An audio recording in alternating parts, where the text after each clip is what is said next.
बच्चों आज मैं समझाने वाला हूँ डेंसिटी।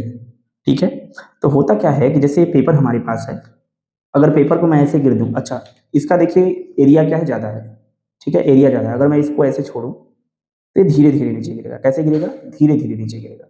धीरे धीरे नीचे क्यों गिर रहा है? इसका कारण है कि इसका एरिया ज़्यादा है। एरिया ज़्यादा है तो इसके ऊपर जो एयर का प्रेशर है, एयर का जो प्रेशर है वो ज़्यादा लग रहा है।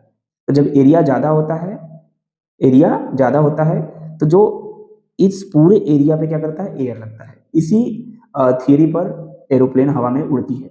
ठीक है, तो ये ज़्यादा एरिया को कवर कर रहा है, इसलिए हवा का जो फोर्स पड़ रहा है उसकी वजह से जल्दी नीचे नहीं गिर रहा है। अगर इसकी डेंसिटी को हम कम कर दें, है ना, यानी इसके एरिया को घटा देंगे, जब एरिया को घटा देंगे तो ये ज़्यादा डेंसर हो जाएगा। और डेंसर होने का, इसके पहले ये क्या था, हल्का था। इसके पहले हल्का था, इसलिए ये धीरे धीरे नीचे गिर रहा था। लेकिन जब इसको हमने क्या किया, मोड़ दिया, तो इसकी डेंसिटी बढ़ गई। डेंसिटी बढ़ गई, सरफेस एरिया कम हो गया। और सरफेस एरिया कम हो गया तो फोर्स ज़्यादा पड़ेगा। क्या पड़ेगा? फोर्स ज़्यादा पड़ेगा। अब देखिए क्या होगा, फट से गिर जाएगा। इसका मतलब कि अगर एरिया बड़ा है तो उस पर एयर का प्रेशर ज़्यादा पड़ता है, जिसकी वजह से वो, जैसे वो होता है ना, क्या कहते हैं, पैरासूट। पैरासूट से आप तभी उड़ पाते हैं जब वो फैला रहता है। लेकिन अगर हम उसे मोड़ दें तो आप क्या उससे उड़ पाएंगे? बिल्कुल नहीं उड़ पाएंगे।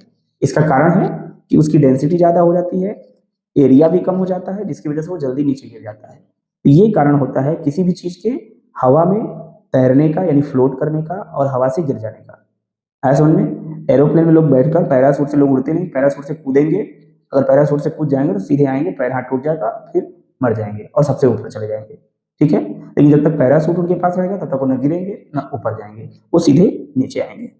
आया समझ में? आई होप समझ में आया होगा।